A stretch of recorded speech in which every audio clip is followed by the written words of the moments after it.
जयचंद। ये नाम सुनते ही दिमाग में एक ही शब्द आता है, गद्दार।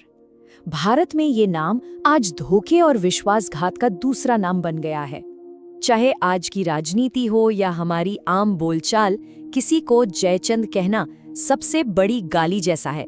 हमें हमेशा यही पढ़ाया और सुनाया गया है कि ये वो राजा था जिसने एक विदेशी हमलावर को अपने ही देश पर हमला करने के लिए बुलाया था।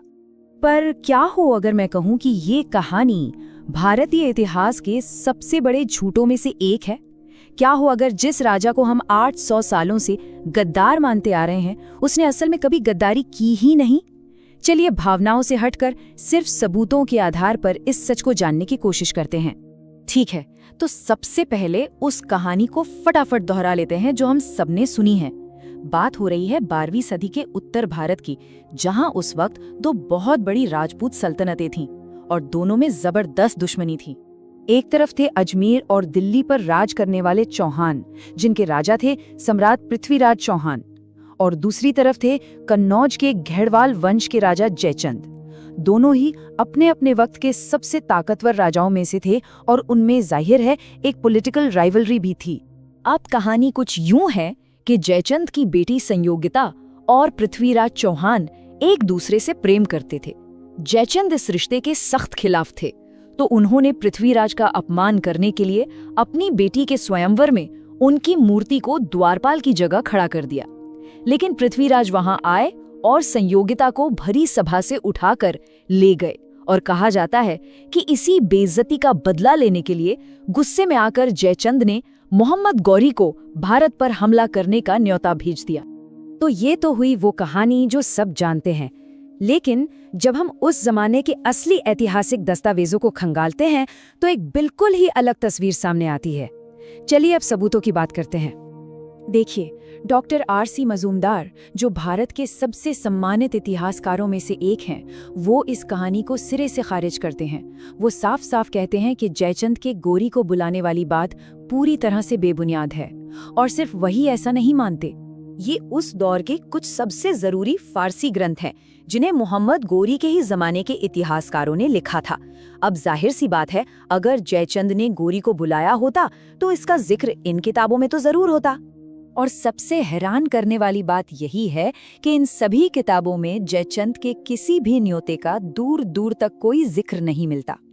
एक पल के लिए सोचिए, गौरी के अपने इतिहासकार जो अपनी जीत को बढ़ा चढ़ाकर लिखना चाहते, उन्होंने भी ऐसा कुछ नहीं लिखा। ये चुप्पी ही अपने आप में एक बहुत बड़ा सबूत है। बल्कि ये किताबें तो जयचंद को गौरी का सहयोगी नहीं बताती, उल्टे उन्हें हिंदुस्तान का सबसे बड़ा राजा और इस्लाम का एक बहुत बड़ा दुश्मन बताती हैं। ये बात गद्दारी वाली कहानी से बिल्कुल मेल नहीं खाती। तो फिर सवाल ये उठता है कि अगर ये कहानी उस जमाने के इतिहास में है ही नहीं, तो ये आई कहाँ से? आखिर इस कहानी की जड़ क्या है? देखिए, ये कहानी असल में पृथ्वीराज रासो नाम के एक महाकाव्य से निकली है। और यहाँ गौर करने वाली बात ये है कि रासो का जो रूप आज हमारे पास है, वो उन घटनाओं के लगभग 400 साल बाद यानी 16वीं सदी में तैयार हुआ था। मतलब ये कि ये एक साहित्यिक रचना है, कोई समकालीन ऐतिहासिक दस्तावेज नहीं। और जब हम रासो की बातों को असली ऐतिहासिक सबूतों से मिलाते हैं, तो इसकी विश्वसनीयता पर और भी सवाल खड़े हो जाते हैं। जैसे रासो कहता है कि पृथ्वीराज के नाना दिल्ली के राजा अनंगपाल तोमर थे, जबकि असली सबूत बताते हैं कि उनकी माँ एक कलचूरी राजकुमारी थी। इस तरह की कई गलतियां बताती हैं कि हम रासो को इतिहास की किताब नहीं मान सकते। और अब आते हैं उस सबसे ठोस सबूत पर जो जयचंद को गद्दार बताने वाली कहानी को पूरी तरह से झुठला देता है, और वो है खुद जयचंद की मौत। देखिए, हुआ ये कि 1192 में तराइन की दूसरी लड़ाई में पृथ्वीराज चौहान को हराने के ठीक 2 साल बाद 1194 में मोहम्मद गौरी ने अपनी पूरी सेना के साथ जयचंद के राज्य कन्नौज पर हमला कर दिया। अब यहाँ रुककर सोचिए, अगर जयचंद ने गौरी की मदद की होती तो गौरी अपने ही दोस्त पर 2 साल बाद हमला क्यों करता? ये बात बिल्कुल भी तर्कसंगत नहीं लगती। सच्चाई तो ये है कि जयचंद ने गौरी का साथ नहीं दिया था, बल्कि चंदावर की लड़ाई में उन्होंने मोहम्मद गौरी की सेना का पूरी ताकत से सामना किया और अपने राज्य को बचाते बचाते युद्ध के मैदान में ही वीरगति को प्राप्त हुए। तो इन सारे सबूतों को एक साथ रखकर देखने पर हम किस नतीजे पर पहुंचते हैं? आखिर जयचंद की असली भूमिका क्या थी? यहाँ एक बहुत जरूरी फर्क को समझना होगा। राजनीतिक दुश्मनी और देशद्रोह, ये दो बिल्कुल अलग अलग चीजें हैं। हाँ, ये सच है कि जयचंद और पृथ्वीराज चौहान एक दूसरे के प्रतिद्वंदी थे और जयचंद ने तराइन की लड़ाई में पृथ्वीराज की मदद नहीं की। लेकिन उस दौर के राजाओं के लिए ये एक आम बात थी।